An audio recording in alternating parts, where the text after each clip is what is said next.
Welcome to the Wells Fargo Virtual Conference. Before we get started, if you are a member of the press or media, please disconnect at this time. This is a restricted line. Any unauthorized party in this meeting, or any unauthorized use of the information communicated in this meeting, is subject to prosecution to the fullest extent of the law. Any unauthorized person, including the media, that is on the line at this time, please disconnect. Please note, today's call is being recorded. Great. Thanks, everyone, for joining us. We're continuing day one of 2021 Wells Fargo Healthcare Conference. I'm Jacob Hughes, Specialty Pharmaceuticals Analyst at Wells Fargo. Next up, I'm very excited to have Revance Therapeutics. The company, I'm pleased to introduce President and CEO Mark Foley, CFO Toby Schilke, and Jessica Sarah from IR. Investors can submit questions via the platform. They'll be emailed directly to me. Alternatively, you can email me directly at jacob.hughes@wellsfargo.com. So Mark and Toby, thanks so much for joining us today. Do you want to provide a short intro of where you are, and we can jump into Q&A from there? Sounds good. Thanks, Jacob. Appreciate the opportunity to present your conference or be part of your conference this year. So maybe just a little high-level narrative.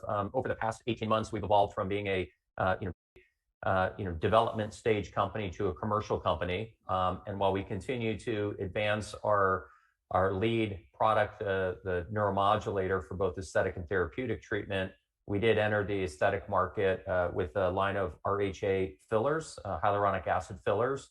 We had a first introduction in September of 2020, and just recently completed our third full quarter of launch in 2Q of 2021. So we're very encouraged about the momentum that we're seeing in the marketplace with the line of fillers. We also supplemented the aesthetics offering with the acquisition of HintMD, which is our services platform. And we think between the filler line, the Hint services platform, and our neuromodulator, once approved, that we've got the assets to be very competitive in the facial injectable category. So very excited about what we're putting together there.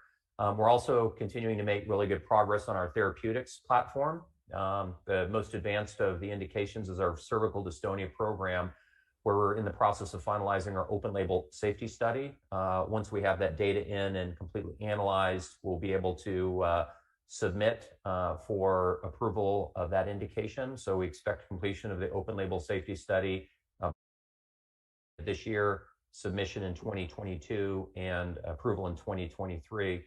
We also have we just completed our phase 2 program in adult upper limb spasticity. And we've indicated that we've got an end of phase 2 meeting with the agency before year end to inform our phase 3 program. So we're looking forward to moving that forward as well. We also continue to make really good progress on the biosimilar to Botox program with Viatris. And so more news to come later on that, but that continues to track.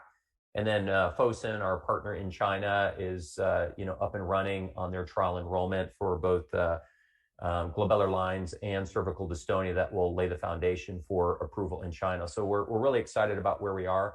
Obviously, the most notable thing that we're waiting on is the approval of our neuromodulator. I'm sure we'll get into that a little bit more in the Q&A, but we feel really good about where we are in that process. The last thing that had to be completed as part of our approval was the on-site inspection, which did happen at the end of Q2.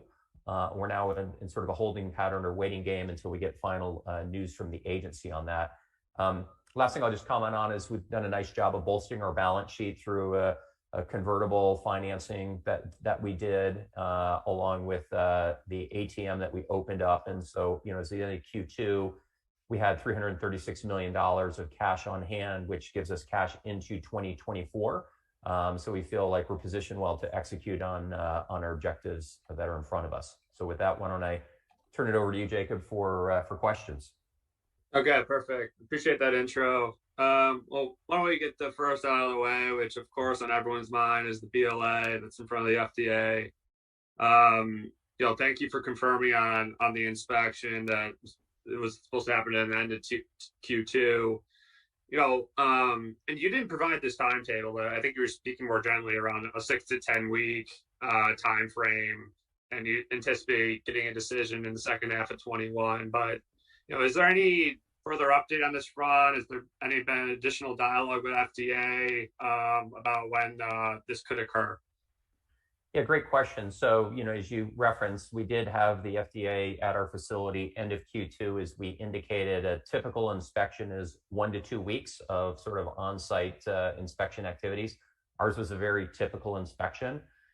And as you pointed out, we did reference sort of this 6 to 10 week time frame post inspection as being what is normal and traditional within the PDUFA process, right? So the challenge that we've got here is we're outside of the normal PDUFA process. Again, our approval got delayed because the FDA was not able to physically travel to visit our site. And so we were in a holding pattern until they scheduled it for the end of Q2. So that's sort of the normal timing. We don't know in this current environment whether or not that time frame is going to apply to us or whether or not it will be different. This is the division as well that is overseeing vaccines. So I'm sure there's some other competing priorities. From a planning standpoint, we continue to actively prepare for approval. We continue building inventory. We've got our launch strategy and everything in place. And so we're ready to flip the switch as soon as we receive notice from the agency. So nothing really incremental that we have from them in terms of timing. We're sort of just waiting. Okay. No, that's super helpful. And then, so to confirm, the next update we'll receive is the approval from you guys. Yeah, the decisional letter from the agency would be the next update that we would plan to give. Okay, fair enough. Maybe just in along those lines on the label, could you just provide some updated thoughts on your confidence in a differentiated label, and just maybe just reiterate what the range of outcomes you think could be? I mean, is it simply the secure data is on there and there's no statement on frequency, or you get both? Yeah, I mean, I'll go back and sort of restate what we've previously indicated. So nothing's changed there. I think we've long held that we expect the data from our Sakura clinical program to be reflected in the label, and that data would then be the foundation upon which we could make marketing claims. And so if you look at the trial that we ran, it's the largest ever in glabellar lines. We ran it out to 9 months. So we've got data that goes all the way out that far. We've seen median duration out to 24 weeks. And this has been, consistently replicated in both our cervical dystonia and upper limb spasticity trials. And so consistent with prior commentary, we would expect at the very least for that data set to be in the label and to form that foundation. There's been some discussion and debate of whether or not there would be a clear statement of duration. And we said that's a TBD. But we continue to feel, very good that what we'll ultimately end up with in the label will allow us to make differentiated marketing claims in the market. Okay. And, I know it's early without an approval yet, but, how are you thinking about pricing and bundling strategy, just given, what I think has been a very successful early launch for a filler without the benefit of a neurotoxin in the market? Yeah, well, again, our thoughts on pricing haven't changed. We obviously haven't disclosed the details of it for competitive reasons, but what we have said is, given the dollars that we've invested to bring true innovation into this category, we expect to charge a premium compared to conventional neuromodulators. However, in turn, we expect that our physicians and injectors can also charge a premium to the consumers such that the margin that they make on a per treatment basis is going to be greater than what they make today on a per treatment basis. And so, if you look at the overall stack, if you've got a product that lasts, let's call it roughly twice as long as conventional neuromodulators, and you do your market research, consumers say, I'd be willing to pay up to 2 times as much for something that delivers, kind of twice the benefit. So there's something, that needs to be reasonable in all of that. But again, we're going to price at a premium. We think our practices are going to price at a premium. And we think that there will be an opportunity for them to make more margin. Okay.